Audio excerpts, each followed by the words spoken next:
Relatives and friends, as we begin our services, we ask that you please turn off all cell phones or electronic devices or place them in a silent mode. Thank you.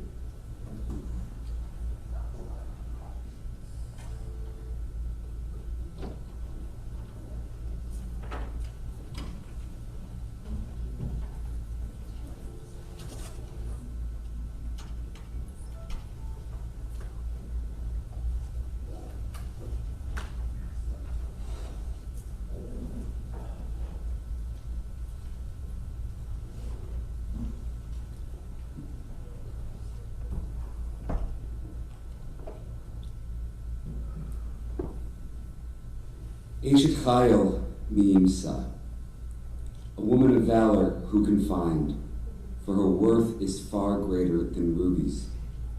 The heart of her husband does safely trust in her, and through her he has no lack of gain. She does him good and not evil all the days of her life. She seeks wool and flax and works willingly with her hands. She is like the merchant ships. She brings her food from afar. She rises also while it is yet night and gives food to her household and a portion to her maidens. She considers a field and buys it, and with the fruit of her hands she plants a vineyard. She girds her loins with strength and makes strong her arms. She opens her mouth with wisdom. The law of kindness is on her tongue. She looks well to the ways of her household and eats not the bread of idleness. Her children rise up and call her blessed. Her husband also, and he praises her. Many women have done valiantly, he says, but you exceed them all. I begin our time together today with an excerpt from Eshet Chayil, a woman of valor, which comes from chapter 31 of the book of Proverbs. It is a song sung each Friday at the Shabbos table in celebration of a strong Jewish woman. Today, we are brought together in loving memory of Ellen Siegel, Esther Rachel Bat David Ufega, just such a woman. In the past number of years, since Ellen and Joe crossed the river and moved to the Weston Club, I've gotten to know her a bit as she became a part of our Congregation Beth Tikva family. When she was well enough, She was a regular attendee at my weekly Tuesday tea and Torah class. But this is no surprise, as synagogue life was a large part of her life for the entirety of it. She prioritized being active in the synagogue up in North Jersey. Eventually, they moved to Valley Kinwood, where she became a stalwart of Beth Hillel Bethel, where her nephew, Rabbi Israel, was on the clergy team. Along with Joe, she worked hard to be able to send her sons, Mitch and Ken, to Israel and to Camp Ramah, enabling them to be active in USY. Through tears, Mitch shared with me how, despite her illnesses, she made it a point to fight and attend all of her grandchildren's B'nai Mitzvah, even when there was a good possibility that she couldn't. Her fighting spirit enabled her to go to Debbie's wedding just a few months ago. From what I learned, this tracks with the type of woman that she was. She was a fighter. You know, she had trouble with her vision, but many times she either ran or participated in book clubs.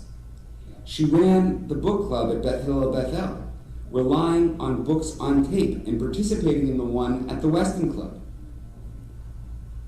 I didn't know her so well, as they had only come to our community a couple of years ago, but Ken mentioned how caring she was.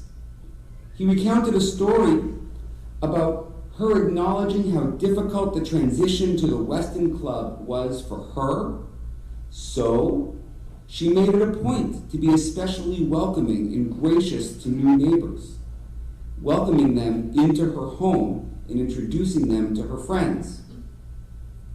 Mitch told me how she hosted and took pride in hosting a lot of holidays, Thanksgiving and Passover. Mitch said that by doing this, she was extending the family, a phrase that struck me deeply. She didn't just host extended family, but actually did the act of extending the family network through her graciousness. Now, Joe, her loving husband of 62 and a half years, we hold you as you navigate this transition. He made sure to tell me about Ellen's upbringing in Portsmouth, Virginia, how they met through a Jewish singles group up in the Bronx, and about how well educated her family was, how they were married just a few short months after they met. Enjoy your sons, your daughters-in-law, your grandchildren, and your synagogue family. Stand at the ready to be by your side as you walk this journey. They wish to walk it alongside you. I'm Rabbi Nathan Weiner. I'm the rabbi at Congregation Beth Tikva in Marlton, where, as I mentioned, Joe and Ellen have made their spiritual home in recent years, and where Ken and his family, Mindy and Zach and David, have been members for years. And not just passive members. Mindy has been a leader in our synagogue sisterhood and is a member of our ritual committee. Ken, the past synagogue treasurer and our current men's club president, I'm sure among other things that I'm missing. Our entire synagogue family shares in your grief today as we uphold and honor the dignity of Ellen's years of life. So on behalf of myself and my family and the entire extended congregational family network, it's a privilege to walk this journey with all of you. We hold Ellen's memory center stage today, considering the values that she held up. While we gather today to mourn this loss, we raise up the life that she lived. Today we come together to pray for full and complete rest for her ailing body. And as she will be laid to rest shortly in Woodbridge, we note that her soul is bound to the bond of life, to each of you, and we offer continued blessings for the elevation of her soul. Ellen, as I mentioned, is survived by her husband of 67 plus years, Joe Siegel, and her brother, Jerry Frank, and Jerry's wife, Judy. Her sons, Mitch and his wife, Lauren, Ken and his wife, Mindy. And her grandchildren, Deborah and her husband, Russ, Jordan and his girlfriend, Emily, Zach and David, and many other loving wives and friends as well. May your love for one another, God willing, carry you through this difficult transition.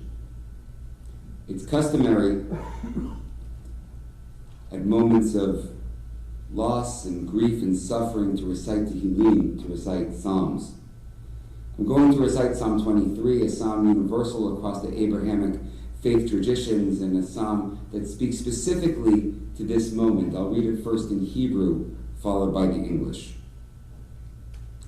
Mizmor David, Adonai ro'i lo achzar, v'nodeshe yaritzeni al mei menuchot yina'aleni, nafshi yishoveg yancheni b'maglei tzedek leman shemo.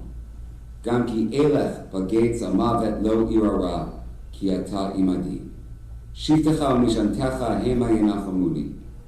Ta'aroch lafanai shulchan neged zorai, Tishanta b'shem roshi, kosi revaya. Ach tov v'chesed yirdefuni kol yemei chayai, v'shavti b'veit Adonai le'orech yamim. A Psalm of David. The Lord is my shepherd, I shall not want. He maketh me to lie down in green pastures. He leadeth me beside the still waters. He restoreth my soul. He guideth me in straight paths for his name's sake. Yea, though I walk through the valley of the shadow of death, I will fear no evil, for thou art with me. Thy rod and thy staff, they comfort me. Thou preparest a table before me in the presence of mine enemies. Thou hast anointed my head with oil, my cup runneth over. Surely goodness and mercy shall follow me all the days of my life, and I shall dwell in the house of the Lord forever. Amen.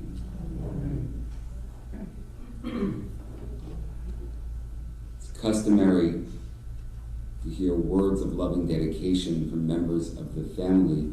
In English, the word is eulogy. In Hebrew, the word is hesped. They have slightly different connotations. A hesped in Hebrew has the connotation of holding up the honor and dignity of the deceased. So on her behalf, you're going to hear from 3 members of the family. You're going to hear from her son Ken, her granddaughter Deborah, and her son Mitch. Ken?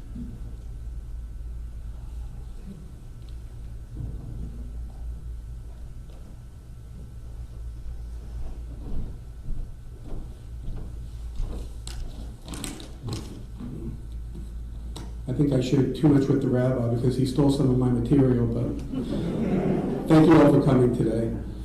The turnout from people with so many different connections to my mom is a testament to what a wonderful person she was. I know many of her friends and family are also participating on live stream. We appreciate you as well. On behalf of Mindy and myself, Lauren and Mitch, my father and our families, we want to thank you for all your support during this difficult time. I also want to acknowledge the tireless job that my father did, taking care of my mother and her expanding needs over the past several years. He sacrificed a lot for my mother, as I'm sure she would have done for him, and I want to make sure I recognize this. It wasn't easy for either of them, but they made it work as a team. My mom was a very special person. She was raised in Southern Virginia and went to a segregated high school.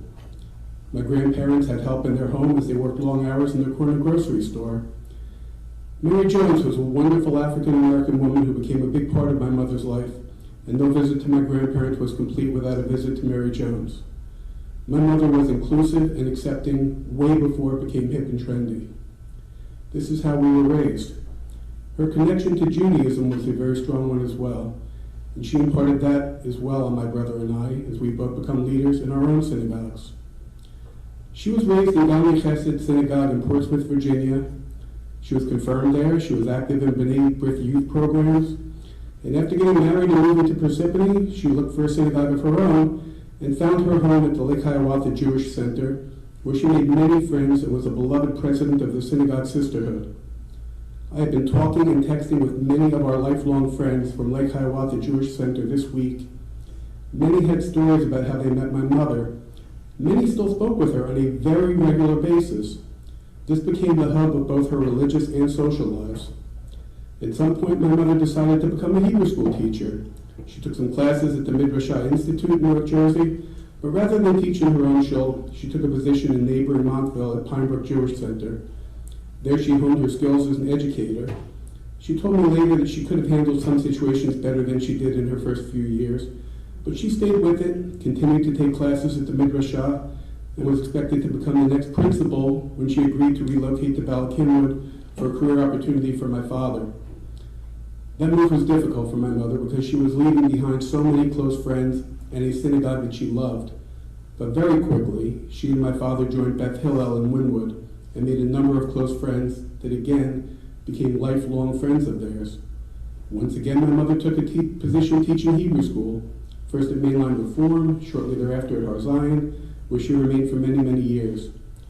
Almost immediately, she enrolled in Gratz College, where she finally completed her BS degree in Jewish Studies. This was a very proud moment for all of us. At Beth Hillel, she ran the book club, as you may have heard. Even with her vision issues, she had to start in her need to listen to books on tape instead of reading them. She still ran the synagogue book club and often hosted meetings and lunches in her home. Whenever I run into people from Beth Hillel, they know her as the book club chair. She also helped make menu most Wednesday mornings and made close friends who would schmooze at Panera's after services. Many of the women that she joined for Wednesday morning services are here with us today. We appreciate you coming. Her 80th birthday was not celebrated in a restaurant or a fancy vacation. It was celebrated with her Beth Hillel family at a packed Shabbat morning service, followed by a big kiddush. She was ecstatic. This was made all the more special by the connection to my cousin Abby and her husband Mark, who was then a rabbi at Beth Hillel, and by extension, my mother's beloved brother and sister-in-law, Jerry and Judy, and their extended families.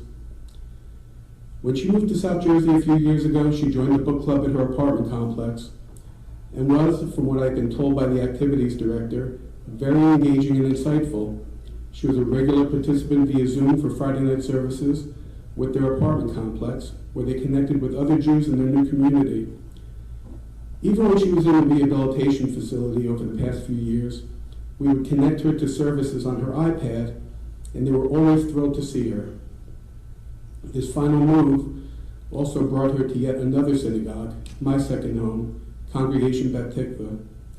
Although she could not get out much, she and my father joined a group that paired older Hebrew school students with senior citizens. Both groups benefited from these get-togethers. She brought ideas from a similar group that they participated in at Beth Hillel, which benefited our program as well. She looked forward to Tuesdays for tea and Torah with Rabbi Nathan, and in fact, the last thing that she did before her accident a few weeks ago was to participate in tea and Torah. Even at the end, she learned to love about Judaism. Thank you again for being with my mom and our family today. She will really be sorely missed by all of us. Thank you.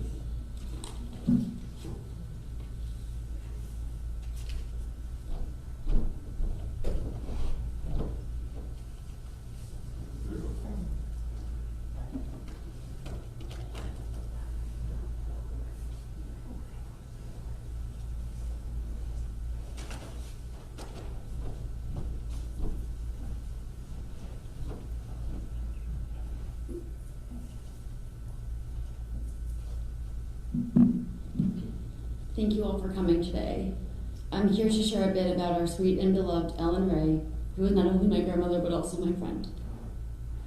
Many of my friends growing up would talk about how their grandmothers constantly asked about who they were dating in their romantic pursuits. And while we had Grandma Ruthie for that, we had Grandma Ellen, who focused on some more modern interests, such as the importance of an education, current events, the latest book to read, and where to find great Indian food. Grandma was one of my first feminist role models, and we would often discuss many of the challenges women have had to overcome. Grandma was a storyteller and a teacher both inside and outside the classroom, and us grandchildren learned so much from her. We never needed to open the Jewish Book of Why, because Grandma could share with us the meaning behind Jewish traditions. She even tried to find special ways to make holidays extra fun. After all, no Seder is like our Seder. Grandma was a friend to all and felt the highs and lows of the world. At times this brought her much sadness, but this taught me how to be an empathetic person and a caring friend. Grandma was surrounded by her loyal husband, my Grandpa Joe, through numerous wonderful times and some devastatingly difficult ones, but her memory will always be with him and all of us. I was so lucky to have her with me for the past 32 years. I will miss you, Grandma.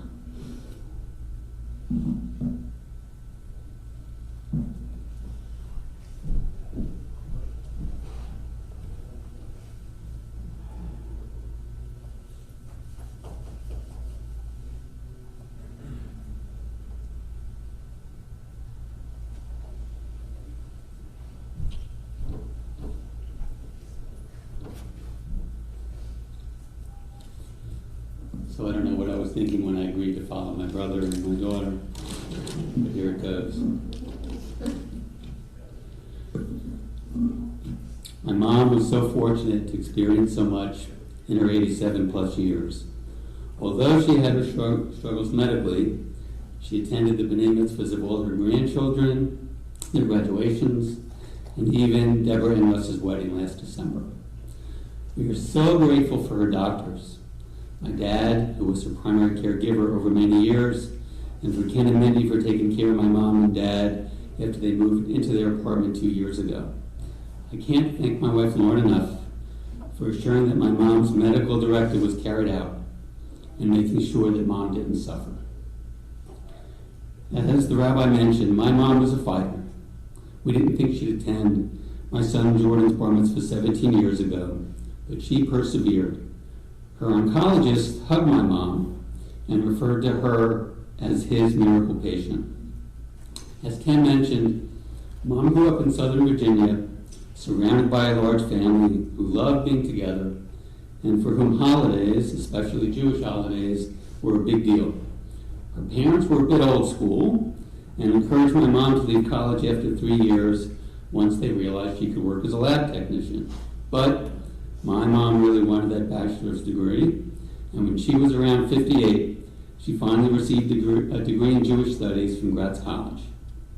My mom loved her family and extended the family once I got married. That included my new in-laws, and I mean she included them. They were invited to Thanksgiving, Passover Seders, and barbecues. My parents even vacationed with Lauren's parents. Family meant everything to Mom, especially when she became a grandmother. I remember Lauren and I staying over in Balakin with the kids and being able to sleep in. My mom made breakfast. We came over to the breakfast table to see Mom serving Deborah and Jordan chocolate pancakes with syrup and chocolate milk. I said, Mom, I don't remember you ever making us chocolate pancakes. And if we had them, it certainly wasn't with chocolate milk. She said, I'm a grandma now. Mom lived a long and full life and loved her children, daughter-in-laws, and all her grandchildren and their significant others. We are grateful that she was able to live so long and to see her grandchildren become such wonderful young adults. However, I would be remiss if I didn't mention how much Mom really appreciated her friends. They meant the world to her. If you are here, live or online, and you are a friend, thank you. We know how much you've done for her over the years. Mom taught us all what it means to be part of a community. Her legacy will live on within the family, and yes, within her friends as well. My mom and dad were married over 62 years. Mom and Dad complimented each other. When they met, my dad was initially shy, my mom less so. Later in life, we would joke that my dad could see and my mom could hear. Lately, neither of them could hear very well. My mom will be missed but never forgotten. May her memory be for a blessing.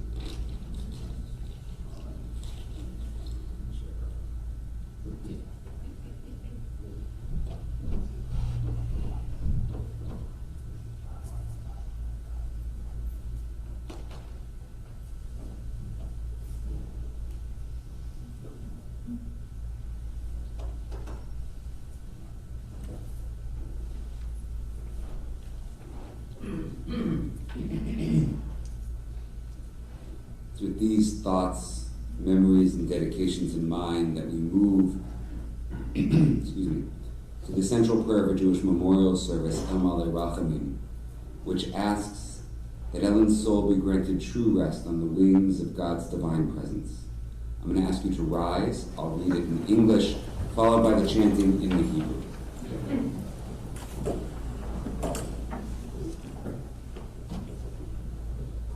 O God, full of compassion, who dwells on high, grant true rest upon the wings of the Shekhinah, the divine presence, in the exalted spheres of the holy and pure, who shine as resplendence of the firmament to the soul of Ellen Siegel, who has gone to her eternal home.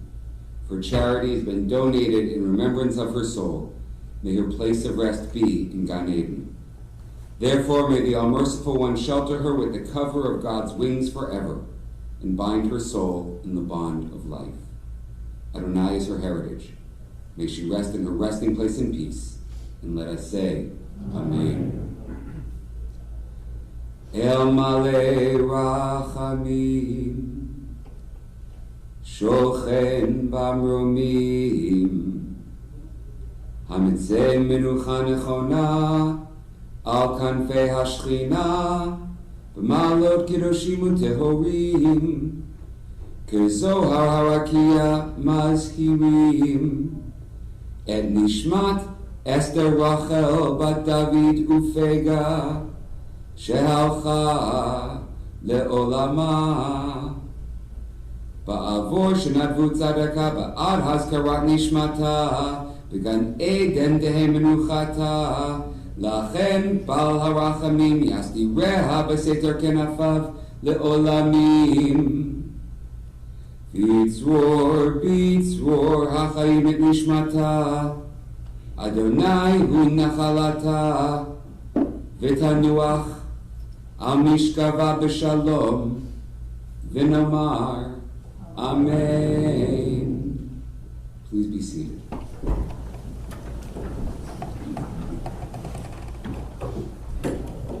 Some brief announcements as our time at the chapel is drawing to a close. Immediately following this chapel service, interment will be at Beth Israel Cemetery in Woodbridge. Donations the family asks in lieu of flowers can be made to one of two places, either Congregation Beth Tikva or the Friends of New Jersey Library for the Blind. The Friends of New Jersey Library for the Blind. There are Shiva Minyanim happening throughout the week. Tonight and tomorrow night are at Mitch and Lauren's home in Westfield. Tuesday and Wednesday, they're happening at Ken and Mindy's in Cherry Hill. And I believe they're also continuing through the week in Westfield, correct? Through Thursday? Through Thursday night in Westfield at their apartment. Reach out to them for the address.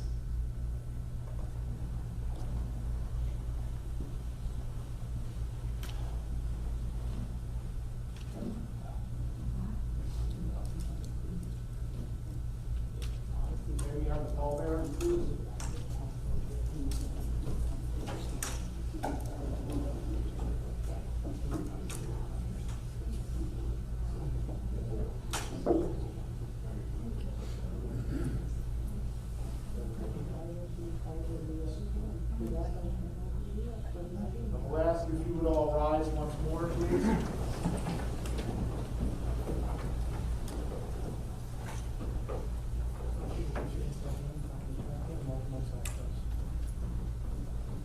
Share the Sefer Yon, Tzel Shaddai Yimana.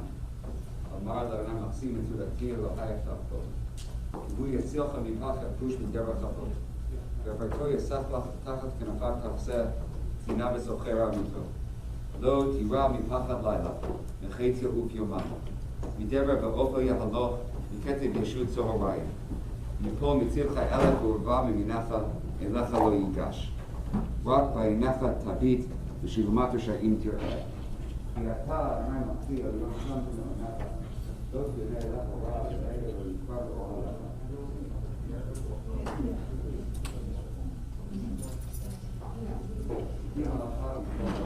Ladies and gentlemen, we'll ask everyone to please take a seat for a moment.